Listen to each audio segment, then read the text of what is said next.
লাগছে খেতে?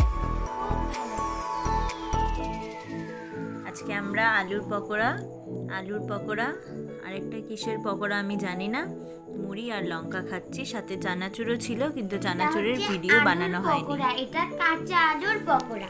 এটা কাঁচা আলুর পকোড়া আর এটা সেদ্ধ আলুর পকোড়া উইথ পাফ রাইস, সাথে দুটো লঙ্কা। চানাচুরও আছে, কিন্তু সেটা তো তোমাদেরকে দেখানো হচ্ছে না। আজকে আমাদের ভেজ ডে, আজ স্যাটারডে, তাই সব কিছুই আজকে ভেজ, ইভেন অনিয়নও ইউজ করা হয়নি।